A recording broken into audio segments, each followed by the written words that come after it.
The typewriter has greatly influenced the business, commercial, and economic progress of the nation. Today, typewriters enable women and girls to perform military and industrial services as important as those performed by men. Through the courtesy of the Smithsonian Institution, we show the development of the typewriter, starting with the Bert typographer of 1829.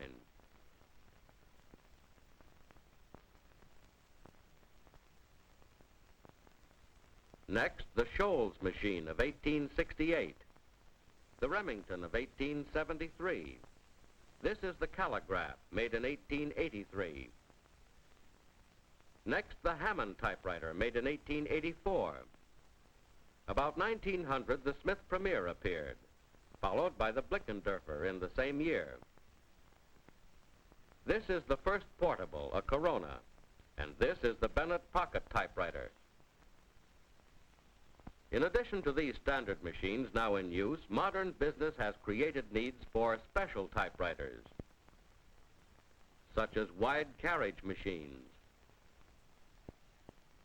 justifying typewriters with which to make straight right margins, book type adjusted spacing machines which turn out copy like this, special forms writers, calculating machine typewriters, and card punch typewriters which turn out cards like this. Today, millions of typists at their machines speed the business and war activity of our nation. Their task is complicated by a typewriter shortage and a shortage of experienced personnel. Unfortunately, many typists cannot work rapidly and accurately. To turn out more and better work on the office front, beginners and average stenographers and typists must acquire superior usable typing skill. This film will demonstrate and explain the techniques essential for superior typing. One way to learn a better or the best way of doing anything is to watch and analyze the skill of an expert.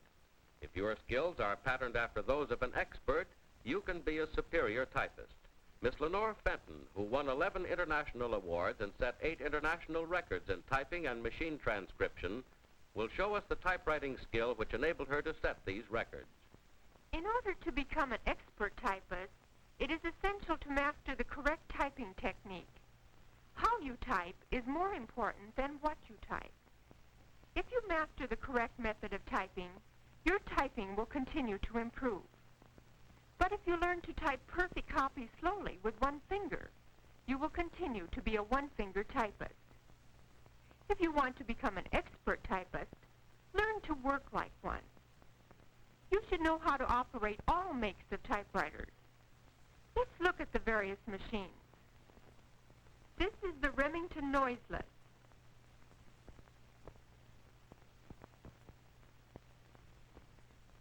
The Burroughs.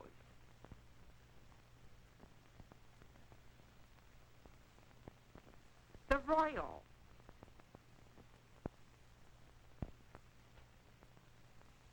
The Underwood. The Woodstock.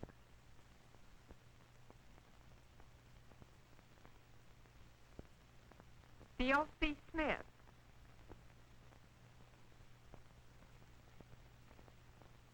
The Remington Standard.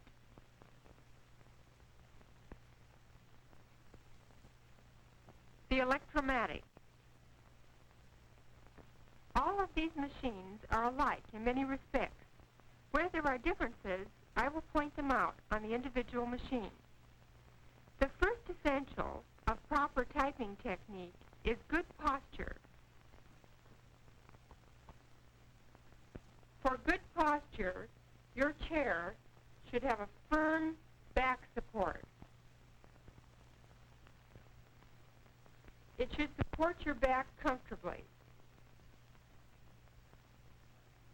It should be low enough so that your feet rest flat on the floor, 1 foot ahead of the other to give you proper balance. If your chair is too high, poor arm position, slumping, round shoulders, and flat chest result. If your chair is too low, you must reach up, which is tiring.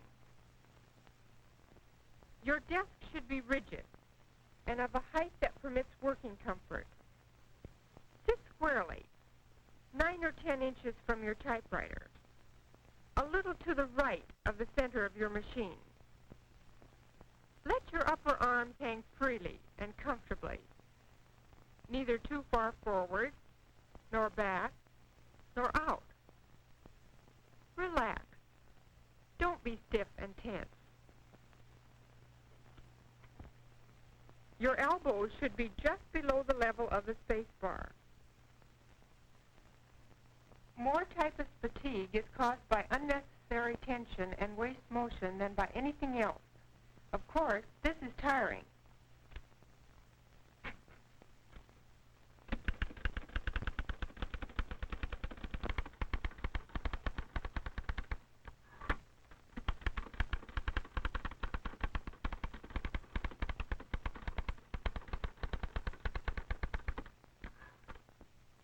Your forearm, wrist, and back of hand should slant upward, parallel to the slant of the keyboard.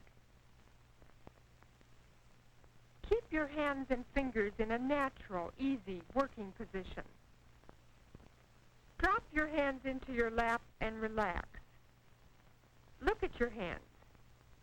When you walk, rest, or sleep, your hands do not look like this or this, but like this. Without changing the position of your hands and fingers, place your hands on the keyboard.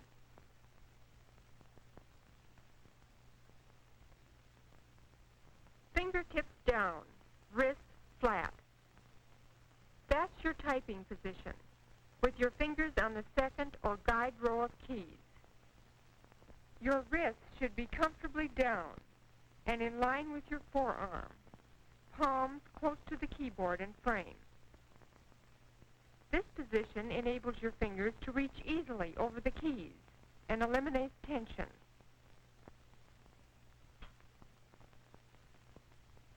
You should have almost no movement in your wrists and forearms.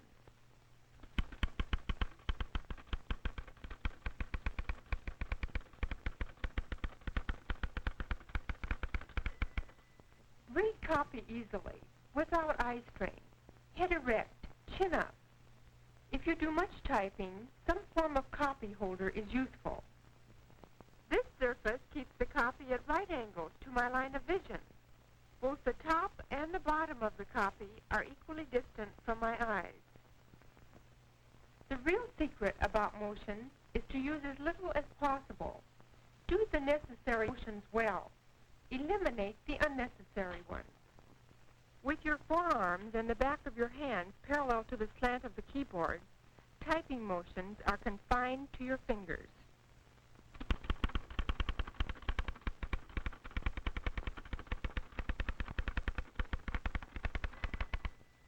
Some typists use these finger motions.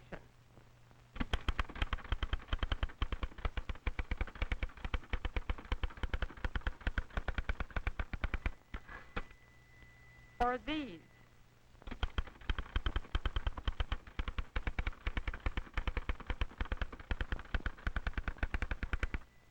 Their fingers travel miles through the air and unnecessarily use much energy every typing day.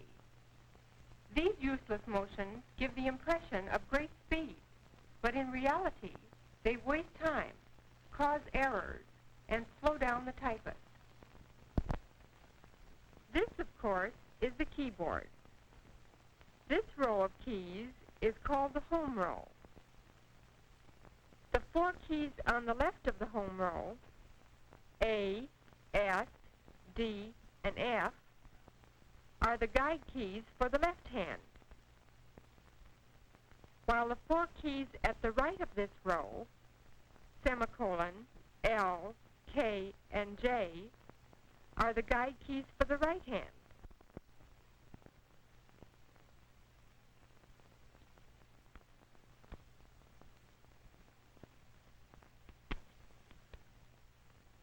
These keys are struck by the fingers of your left hand.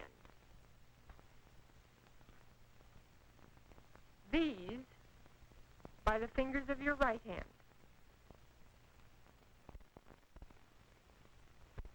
Each finger strikes certain keys, as illustrated in the fingering chart of your instruction book. All your finger motions are learned in their relation to the guide keys on the home row. Acquire the feel for F, R, F4, K, I, K9, D, E, D3, J, N, and so forth. Your strokes should be definite, light, quick, and even.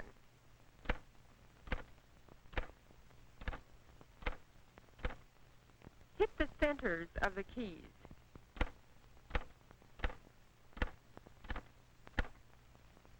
The keys should be struck with the rounded tips of your fingers.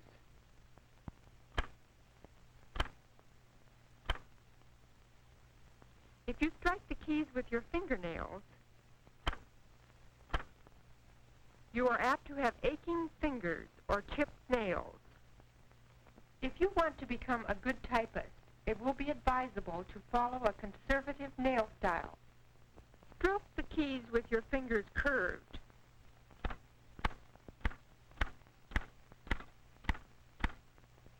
When you strike upper or lower row keys, return the fingers quickly to the home row.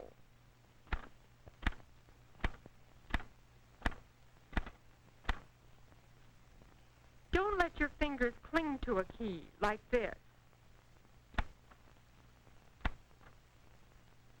Don't slur your motions from key to key.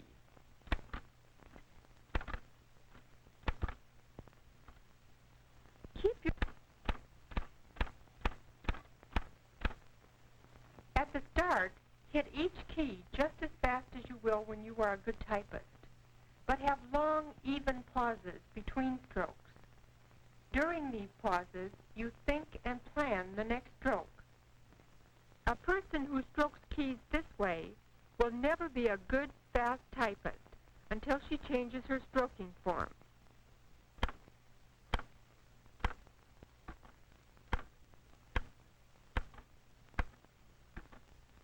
You see, there are no pauses, no spare time between strokes.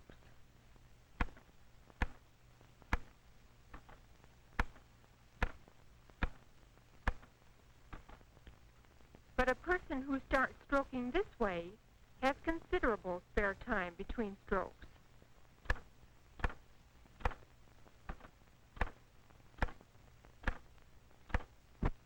Later, the spare time is cut down. More strokes are made per minute, and this is the rate.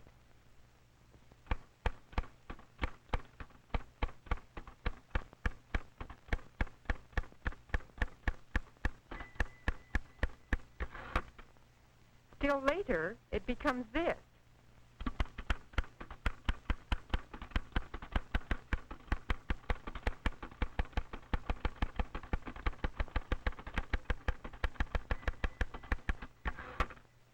Finally, there is no spare time left between strokes, and the person is typing as fast as he or she can.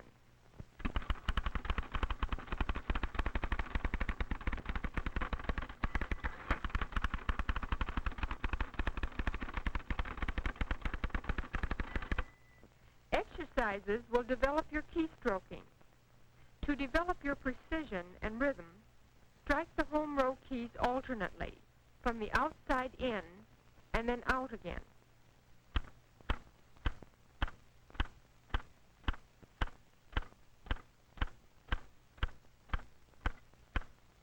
Later, you will be able to speed this up, like this.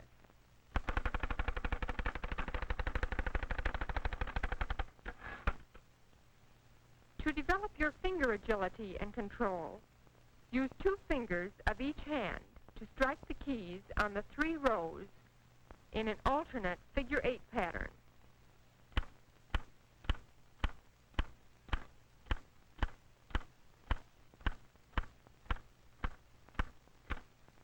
Later, you will be able to speed up this exercise.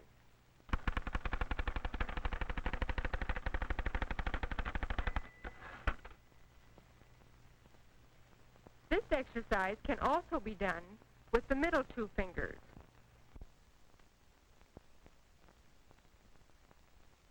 and with the two end fingers.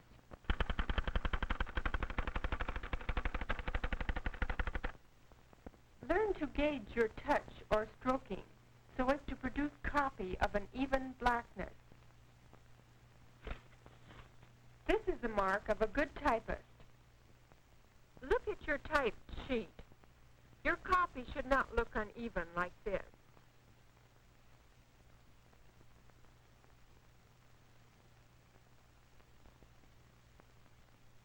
Neither should your periods and other punctuation marks cut through the paper like this.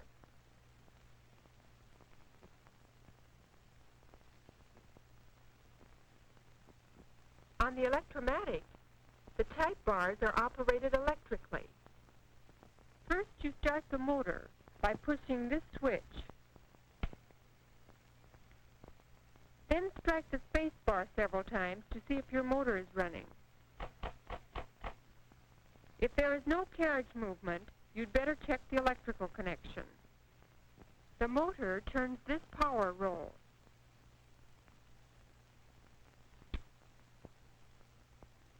Which operates the type by turning these cams.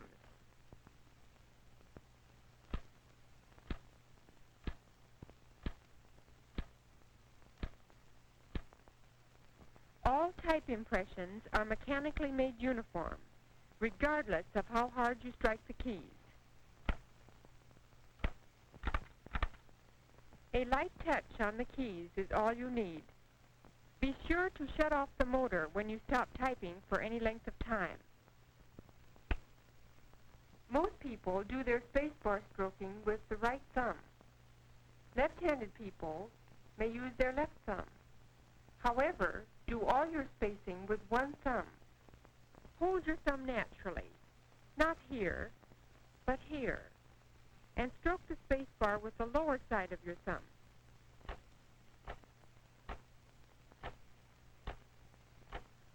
When the shift key is depressed, your typewriter prints capital letters and the special characters above the number and punctuation keys. When using the shift key with the left hand, keep your F finger on the home key. When your right hand is used, keep your J finger on the home key so that your guide positions are not lost. At first, shift evenly in 3 counts. Shift key down, keystroke, shift key up. Later, with experience, you can speed up the action this way.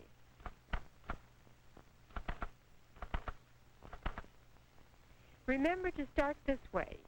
1, 2, 3. 1, 2, 3. If the shift key is not pressed all the way down on manual machines, floating capitals will result. Avoid these incomplete strokes and poor timing of your 3-count shift motions, and floating capitals will be eliminated. To write a number of capital letters in succession, press down the shift lock key. This shifts the type in some machines and raises the carriage in others, and locks it so that only capital letters and uppercase characters will be written. To release the lock, press down either shift. Operated by the motor requires only a light touch on the shift key.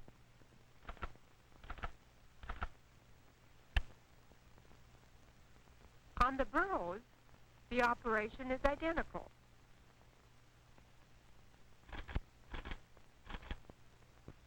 To backspace, use your little finger on this like this, for additional backspaces.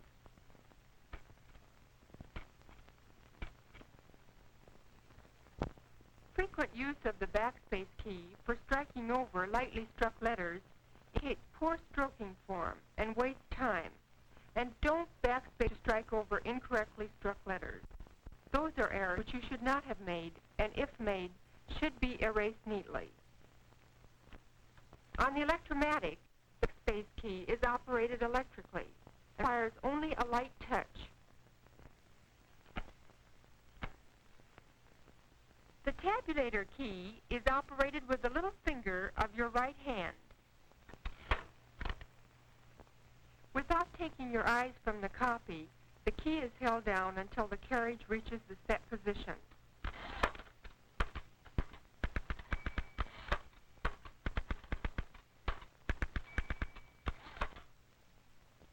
On machines equipped with bar tabulators,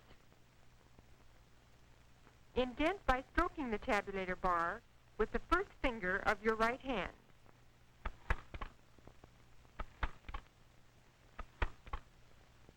On the electromatic, the tabulator key is on the left. It is only necessary to touch the tabulator key. You need not hold it down until the carriage stops. The carriage return lever is usually at the left. This lever returns the carriage and at the same time operates the line space mechanism so that the paper is set for a new line.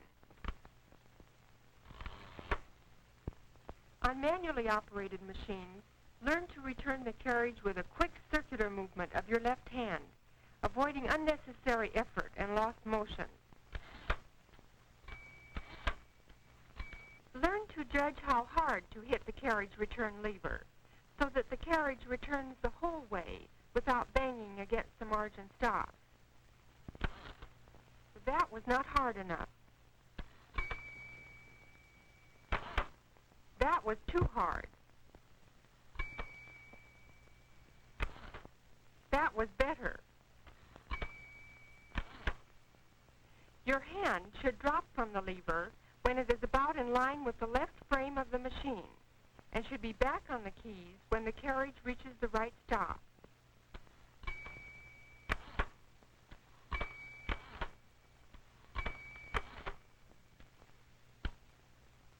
Now watch this in slow motion.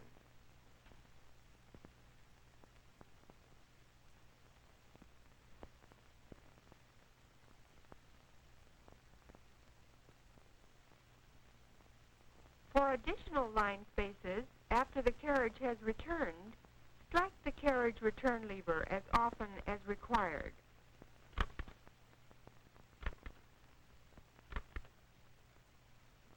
On the electromatic machine, the carriage is returned by touching this key with the little finger of your right hand. The burrows works in the same manner. As the carriage returns, the paper is automatically advanced for the next line.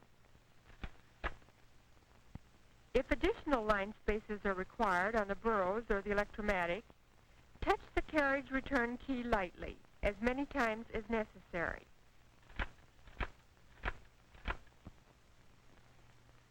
Now let's see about paper insertion. This is the paper table. This is the paper guide. This is the paper bale. And this is the platen. The paper guide can be moved to any point on the paper table. Its position in relation to the carriage or line scale is determined from this scale on the paper table. L.C. Smith, Remington, Underwood, and Woodstock machines have similar scales. The paper tables on the electromatic and Burroughs machines do not have line scales. Therefore, the position of the paper guide is determined by inspection. The paper rests against the paper table and the paper guide as it is fed into the machine.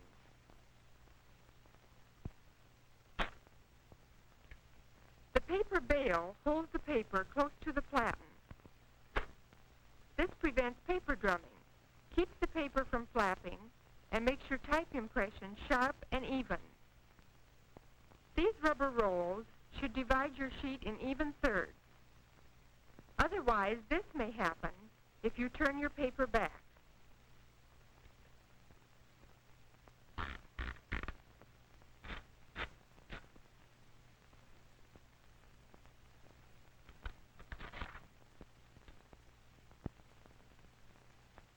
The paper feed rolls are out of sight under the platen. These rolls and the platen feed paper into the machine and hold the paper in position.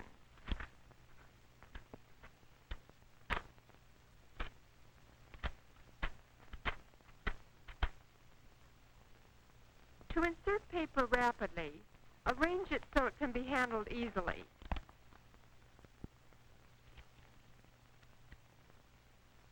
Pick up the sheets with your left hand, fingers above and your thumb below, near the middle of the left edge of the sheet. Place the sheets on the paper table, with the left edge against the paper guide, and the top edge firmly touching the feed roll. With your right hand, give the platen knob a rapid twirl, and turn the sheets to the writing line. As you let go of the platen knob, bring your right hand forward, and with your right thumb, move the paper bale in place so that the paper is held firmly under the paper bale. You can do this in 5 counts. 1, 2, 3, 4, 5.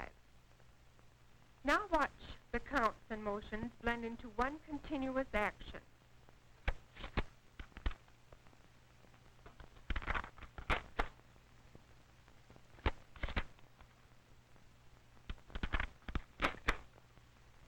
Let's try it on a machine with a different kind of paper bale.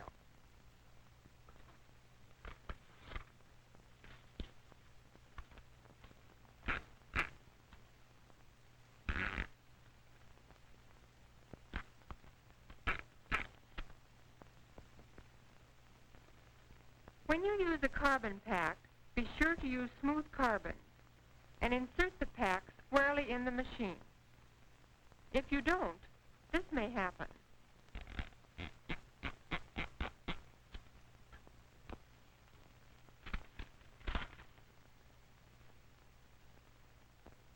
This means wasted paper and lost time. Improper feeding also means crooked paper. When this happens, use the paper release lever, which releases the pressure on the feed rolls and permits the paper to be adjusted. Line up your paper with the paper guide. Then turn the paper down and check it with the alignment scale.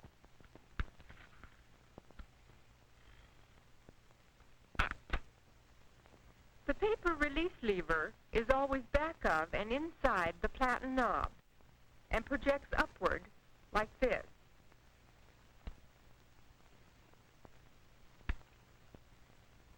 The electromatic, however, has the release lever at the left. Be sure to use the paper release lever when you take out letters or copy. This is not advisable.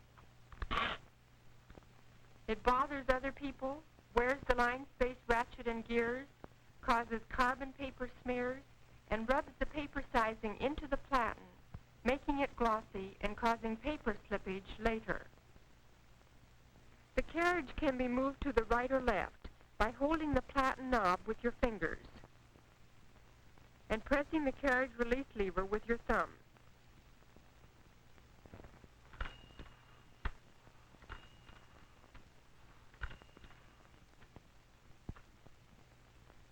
Machines have 2 carriage release levers, one at the right and one at the left.